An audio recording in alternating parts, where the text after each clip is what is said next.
Estamos aqui na Praça Mauá, centro do Rio de Janeiro, em frente ao edifício à noite. Esse edifício abrigou por muito tempo, na verdade até 2012, a Rádio Nacional. Uma rádio de muita influência aos cariocas e ela foi muito importante, né? Um dos veículos de massa de muita importância para todo o Rio de Janeiro. E vale lembrar que a primeira rádio criada no país foi a Rádio Sociedade, criada por Roquete Pinto, que hoje é conhecida como a Rádio MEC. Hoje nós vamos te levar a uma outra rádio, a CBN, para conversar com o âncora Leandro Rezende. Formado pela UFRJ, Leandro Rezende também é sociólogo e autor do livro Cadê o Amarildo e o Caso das UPPs. Teve sua carreira em destaque como analista político da CNN Brasil, onde permaneceu por 4 anos.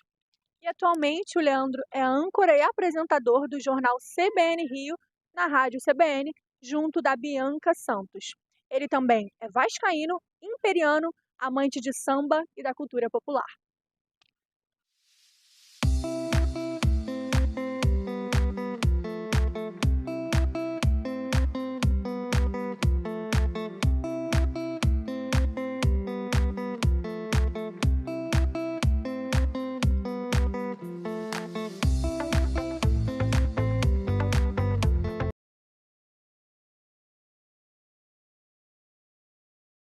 Primeiro, obrigado vocês terem vindo aqui, né, para bater um papo comigo. Sempre gosto muito de contribuir com a universidade. Bom, acho que o jornalismo está na minha vida desde sempre, né, desde do encantamento que o próprio rádio sempre me provocou. Eu cresci num meio, né, que as pessoas ouviam muito rádio. Sempre tive um fascínio por bancas de jornal, sempre gostei de ler jornal. O grande sonho da minha vida era trabalhar com esporte, né? E como não sou bom de bola, achei que o jornalismo esportivo seria um caminho mais fácil para ver uma Copa do Mundo de perto. Mas acabou que nunca cobri esporte também, a vida foi levando, sempre gostei muito de escrever e o caminho para o jornalismo foi muito natural. Eu comecei, né, trabalhando em sites muito pequenos, fui trabalhar no Vasco, no departamento de comunicação do Vasco, e aí foi um primeiro contato com o esporte, mas aí a vida me levou para um outro caminho. Fui trabalhar no Jornal Dia, depois vim para a CBN, né, cobrindo sempre temas relacionados à política, direitos humanos, investigações policiais, sempre foi a área que a vida acabou me levando. Da CBN, muita coisa, tem que fazer a conta dele.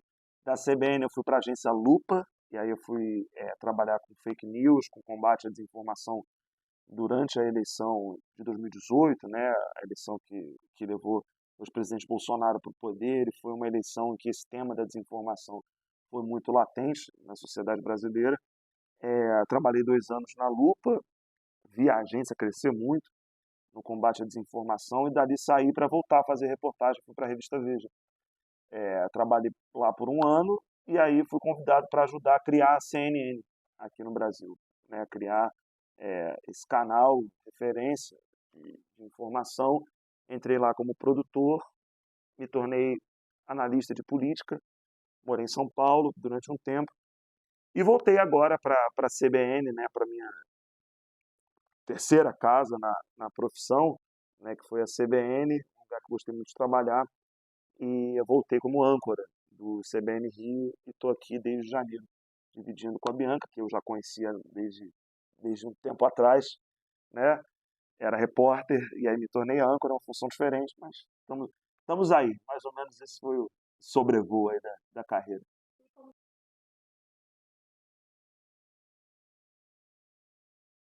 Eu acho que a diferença do trabalho de análise política, né, que era o que eu tinha que fazer para agora, era a questão de que antes, né, eu participava de vários programas, né, de TV.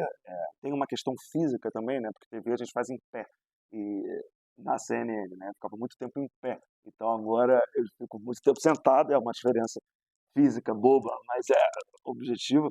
Mas com relação ao trabalho, eu cobria política nacional, né, e cheguei a cobrir política internacional durante uma época, com as eleições americanas, a guerra em Israel. Então eu tinha um olhar para uma grande gama de questões. E agora eu volto a ter o olhar para aquilo que eu realmente gosto, para aquilo que eu realmente me importa, que é a minha cidade, é o meu estado. Eu acredito muito no jornalismo local, né? Então, é, acho que essa é a grande diferença, né? Na natureza dos assuntos que eu acompanho.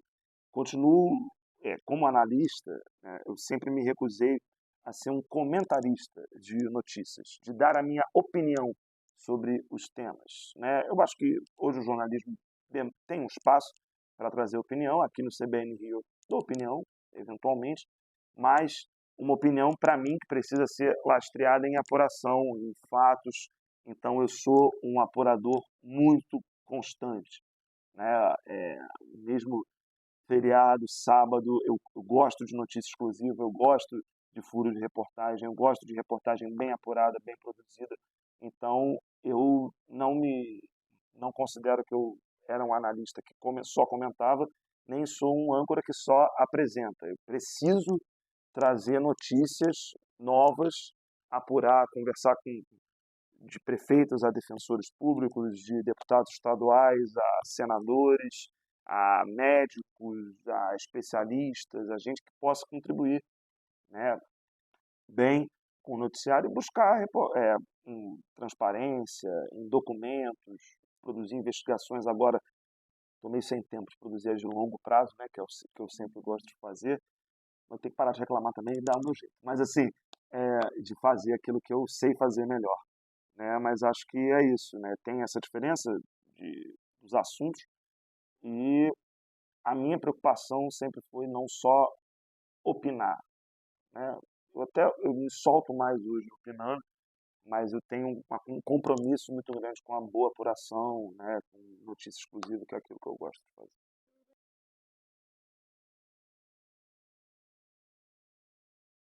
Eu achava que não era para mim, porque eu nunca me imaginei nesse lugar, né? É um troço absolutamente complicado você ancorar um programa de 2 horas e meia que tem uma marca muito relevante.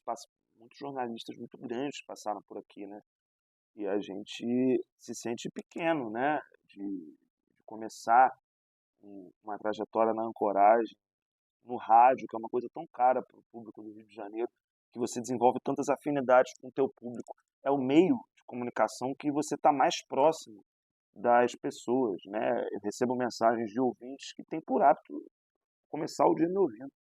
Isso é muito sério, né? Isso é muito sério, é de uma responsabilidade muito grande. Então, eu achava que isso não era para mim, porque eu pensava, bom, cara, minha parada é fazer investigação jornalística, minha parada é é fazer bastidor de política, minha parada é estudar, fazer jornalismo de dados. Eu achava que esse era o meu clima, entendeu? Mas não é só isso, né? Estou me adaptando, né? Conto com uma parceira aqui todos os dias, que é um fenômeno. A Bianca entende muito desse troço. É, quem trabalha comigo entende muito disso, e eu me sinto muito seguro de estar, né? Tenho 5 meses ainda na coragem, mas eu hoje me sinto muito mais seguro para fazer, para experimentar, para errar, inclusive. Comecei muito travado, mas me sinto muito mais seguro com meus produtores, com o Aert, que é o meu grande professor de rádio jornalismo aqui. E aí a gente vai pegando jeito, né, gente? Chega uma hora que, cara, ou o carro anda ou ele não sobe a ladeira, malandro. Então vamos que vamos, é isso.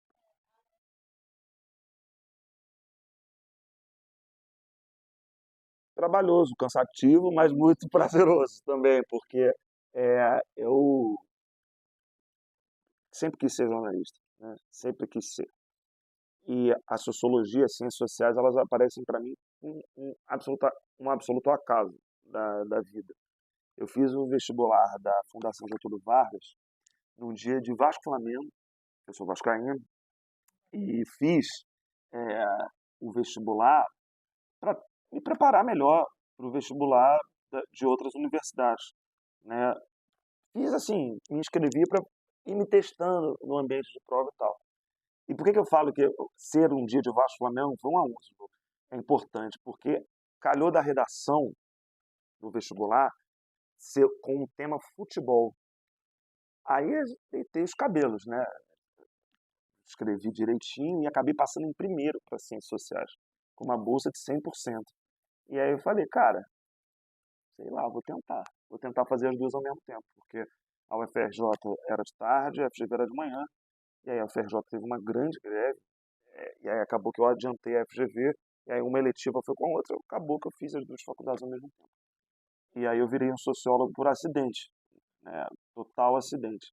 E que foi fundamental para para o meu olhar, para minha profissão, né? Eu não exerço a profissão de sociólogo, mas tudo que eu aprendi na sociologia, as referências, tudo que eu fui buscar é fundamental para o que eu faço hoje, o jornalismo. E aí o caso do Amarildo acontece no meio dessa época ali, né? Monografia, 2013, isso. O que vai fazer de monografia? Eu começo muito a perceber na rua, tanto no trabalho de reportagem, como era a jornada de junho, né? Então eu estava na rua protestando também e estava sendo repórter ao mesmo tempo. E aí começo a perceber um grande clamor em torno do caso do Amarildo, que não é inerente a casos de pessoas que morrem dentro de favelas. De pessoas pretas que morrem no Rio de Janeiro, inclusive. Não é trivial isso, a repercussão que aquele caso teve. Porque, no geral, inclusive no noticiário, a gente trata como mais um caso. A gente não individualiza as personas. E no caso do Amarildo houve essa individualização. E, do ponto de vista da sociologia, isso me interessou. Foi a minha monografia, eu decidi continuar estudando, fui para o mestrado em sociologia. E aí eu tive um dos maiores sociólogos do Rio de Janeiro, o professor Luiz Antônio Machado da Silva, que é um pioneiro nos estudos sobre segurança pública no Rio, já nos deixou, infelizmente, mas o Machado construiu junto comigo um argumento para entender o sumiço do Amarildo como um momento específico no descrédito que a política de pacificação das favelas do Rio de Janeiro teve durante o governo Sérgio Cabral. Todo mundo lembra, né? As UPPs foram um Eldorado, celebradas muito pela imprensa também e pela classe política de uma maneira acrítica. Hoje, a gente tem, bem ruim de matemática, 18, 19, 20, 21, 22, 23, 24. A gente tem 16 anos da primeira UPP lançada e o projeto é inexistente, né? E foi um projeto que surgiu com a perspectiva de mudar o Rio de Janeiro, pelo menos a relação do Estado com a população favelada do Rio de Janeiro. No livro eu discuto como isso é uma mentira, né? O fundamento da UPP ele era o mesmo de várias outras políticas públicas, e aí coloco o caso do Amarildo como um exemplo principal do descrédito que essa política de pacificação enfrentou. É um livro, embora eu use técnicas jornalísticas e falo da minha cobertura sobre o caso, eu evito, e deixo claro isso no livro, né, de que não é um livro, não é uma investigação jornalística, é uma investigação sociológica. Eu quero entender como que aquela política pública entrou em descrédito a partir de um evento muito específico. Foi um livro que eu lancei em 2019, a minha dissertação de mestrado numa versão estendida. Eu relancei esse livro no ano passado, quando o caso do Amarildo fez 10 anos, fiz uma conversa com a sobrinha do Amarildo, com a Michelle. Foi super legal para uma editora pequena, né? Mas não deixa de ser um sonho realizado, assim, ter escrito um livro, ter tido uma recepção legal. Hoje em dia, saber que ele é referência para outras pessoas que estão estudando violência, que estão estudando política pública, isso eu acho que não pode, enfim, é uma das grandes alegrias assim, que a profissão me deu. Rádio. Daniela Lima. Nossa, o que a cobertura da crise humanitária na fronteira do Brasil com a Venezuela em 2019. Não surtar. Mentira. Acho que o maior desafio da profissão é manter a coerência. Manter a coerência com aquilo que você acredita. Investigativo. Pô, meu Deus do céu, cara! Meu Deus do céu, eu gosto de escolher a mão esquerda e a mão direita, né? Jogo do Vasco em São Januário.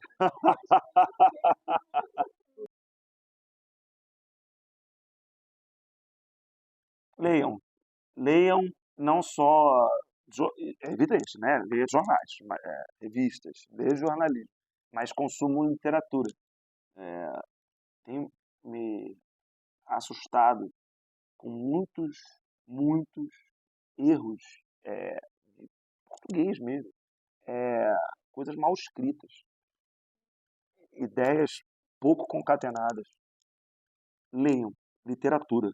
Acho que esse é o meu principal conselho. Ler literatura brasileira, literatura estrangeira, qualquer literatura, de Harry Potter a Machado de Assis. Tá valendo. Mas tem que ler, tem que ter vocabulário. Eu só sou jornalista porque fui uma criança que gostava de duas coisas, de bola e de ler. Bola eu só gostava de brincar, né? Era ruim. Mas ler eu virei um leitor. E sinto falta, às vezes, de dedicar mais tempo da minha vida à literatura. Mas o meu grande conselho é esse. Não importa o que você for fazer nessa profissão, tem que escrever direito. Tem que concatenar as ideias direito. Se você vai fazer assessoria de imprensa, você tem que concatenar as ideias direito. Se você vai fazer um TikTok, você também tem que concatenar as ideias direito. Tem que ter uma ideia de roteiro, tem que usar uma linguagem adequada. E acho que a literatura ajuda muito nesse sentido.